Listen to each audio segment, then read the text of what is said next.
कभी सोचा है हम अपने चारों ओर की दुनिया को आखिर देखते कैसे हैं?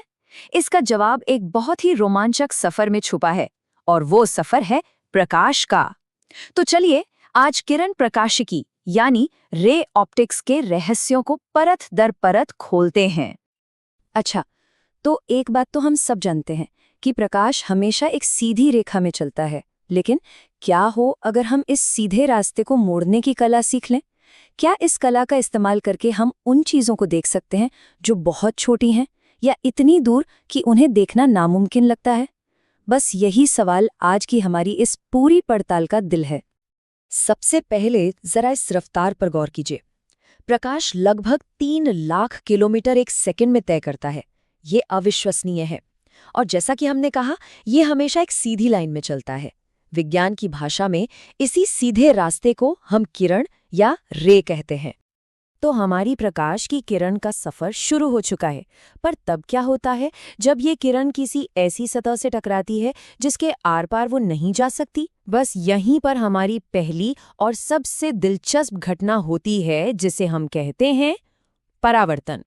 परावर्तन का मतलब बहुत सीधा सा है, प्रकाश का किसी सतह से टकराकर वापस लौटना। और इसका नियम तो और भी ज्यादा सरल और खूबसूरत है। जिस एंगल पर प्रकाश की किरण किसी सतह पर आती है ना, ठीक उसी एंगल पर वो वापस लौट जाती है। मतलब आने का एंगल और जाने का एंगल हमेशा बराबर। बस अब मजेदार बात यह है कि हम इस परावर्तन को अपने हिसाब से कंट्रोल कर सकते हैं। कैसे? घुमावदार शीशों से। एक होता है अवतल दर्पण, जो अंदर की तरफ धंसा होता है। ये प्रकाश की सारी किरणों को एक जगह इकट्ठा कर देता है। और दूसरा होता है उत्तल दर्पण, जो बाहर की तरफ उभरा होता है। ये प्रकाश को चारों तरफ फैला देता है। और ये जो समीकरण है ना, ये किसी जादू से कम नहीं। इसे दर्पण समीकरण कहते हैं। ये हमें सिर्फ ये बताकर कि कोई चीज शीशे से कितनी दूर रखी है और शीशे की फोकल लंबाई क्या है, एकदम सटीक तरीके से बता सकता है कि उसकी इमेज कहाँ बनेगी। ये सिर्फ एक फॉर्मूला नहीं है, ये एक ऐसा टूल है जिससे हम प्रकाश के बर्ताव की भविष्यवाणी कर सकते हैं। हमारी गाड़ियों के साइड मिरर से लेकर बड़ी बड़ी दूरबीनों तक सब इसी के दम पर डिजाइन होती हैं। चलिए अब सफर में थोड़ा और आगे बढ़ते हैं। अभी तक हमारी किरण टकराकर लौट रही थी, पर क्या हो अगर वो टकराए ही नहीं, बल्कि किसी पारदर्शी चीज के आर पार निकल जाए, जैसे हवा से पानी में। यहीं पर प्रकाश अपना रास्ता बदल लेता है। प्रकाश के इस तरह मुड़ने को ही हम अपवर्तन कहते हैं। और इसकी वजह बहुत ही सीधी सादी है। प्रकाश की रफ्तार हर चीज में एक जैसी नहीं होती। जैसे ही प्रकाश हवा से पानी में जाता है, उसकी रफ्तार थोड़ी कम हो जाती है, और बस इसी वजह से वो अपने रास्ते से थोड़ा सा मुड़ जाता है। इसी को हम स्नेल का नियम कहते हैं। जब भी कोई किरण हल्के माध्यम जैसे हवा से भारी माध्यम जैसे कांच में जाती है, तो उसकी स्पीड कम हो जाती है। और स्पीड में इसी बदलाव की वजह से वो अभिलंब की तरफ झुक जाती है। तो याद रखने वाली बात यह है, स्पीड में बदलाव ही मुड़ने का असली कारण है। असल में बिल्कुल यही वजह है कि पानी के गिलास में रखी स्ट्रॉ या पेंसिल हमें मुड़ी हुई दिखती है। अब अपवर्तन की एक ऐसी दुनिया में चलते हैं जो किसी जादू से कम नहीं लगती। एक ऐसी सिचुएशन जब प्रकाश सिर्फ मुड़ता नहीं, बल्कि एक माध्यम में पूरी तरह से कैद हो जाता है।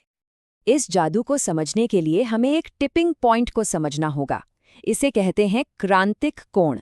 ये वो एक खास एंगल है जिस पर अगर प्रकाश भारी माध्यम से हल्के माध्यम में जाने की कोशिश करे, तो वो बाहर निकलने की बजाय दोनों माध्यमों की बाउंड्री पर ही 90 डिग्री के एंगल पर फिसल जाता है। तो फिर क्या होता है अगर आने वाली किरण का एंगल इस क्रांतिक कोण से भी ज्यादा हो जाए? तब अपवर्तन होता ही नहीं। प्रकाश की किरण दूसरे माध्यम में जा ही नहीं पाती और 100% पूरी की पूरी वापस उसी माध्यम में लौट आती है। इसी कमाल की घटना को कहते हैं पूर्ण आंतरिक परावर्तन। वो सतह एक परफेक्ट आईने की तरह काम करने लगती है। अब जरा इन नंबर्स को देखिए। हर चीज के लिए ये क्रांतिक कोण अलग अलग होता है। पानी के लिए ये लगभग 49 डिग्री है, कांच के लिए करीब 41 डिग्री। मतलब प्रकाश को इनमें कैद करना फिर भी थोड़ा मुश्किल है।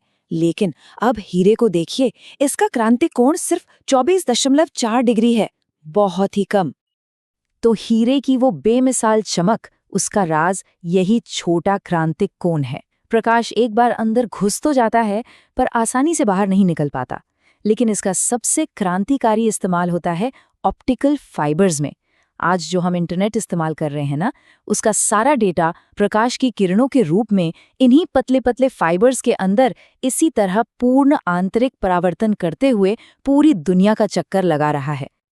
तो अब तक हमने प्रकाश को लौटाना और मोड़ना दोनों सीख लिया है। अब देखते हैं कि इन दोनों सिद्धांतों को मिलाकर हम कैसे वो जबरदस्त मशीनें बना सकते हैं जो हमें वो दुनिया दिखाती हैं जो हमारी आंखों से छिपी हुई है।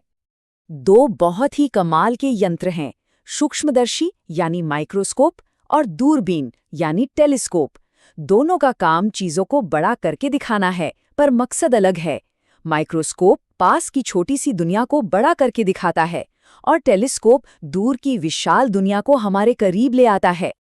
एक कंपाउंड माइक्रोस्कोप में होता क्या है? असल में ये 2 स्टेप का मैग्निफिकेशन है।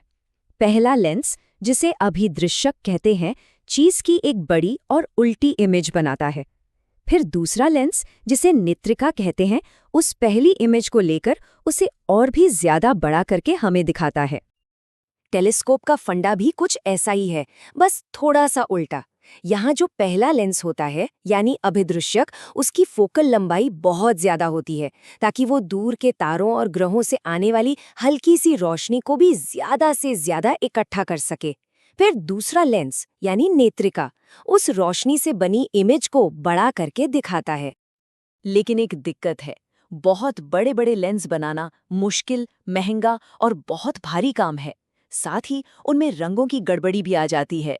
इसीलिए आज की ज्यादातर बड़ी और शक्तिशाली दूरबीनों में लेंस की जगह बड़े बड़े अवतल दर्पणों का इस्तेमाल होता है। इन्हें हम परावर्ती दूरबीन कहते हैं। क्या सिग्रिन दूरबीन का डिजाइन तो और भी कमाल का है। सोचिए, एक बड़ा सा अवतल दर्पण अंतरिक्ष से प्रकाश इकट्ठा करता है और फिर एक छोटा सा उत्तल दर्पण उस प्रकाश को वापस मोड़कर बड़े दर्पण के बीच में बने एक छेद से बाहर भेजता है। इस चालाक डिजाइन की वजह से बहुत कम जगह में ही एक बेहद शक्तिशाली दूरबीन बन जाती है। तो देखिए, हमने कहाँ से शुरू किया था? प्रकाश की एक सीधी सी किरण से, और उस किरण को मोड़कर, लौटाकर और कैद करके हमने सूक्ष्म जगत से लेकर ब्रह्मांड की गहराइयों तक को देख लिया। हमने एक तरह से प्रकाश को अपनी उंगलियों पर नचाना सीख लिया है। तो सवाल ये उठता है कि इस हुनर से हम आगे और क्या-क्या देखने वाले हैं?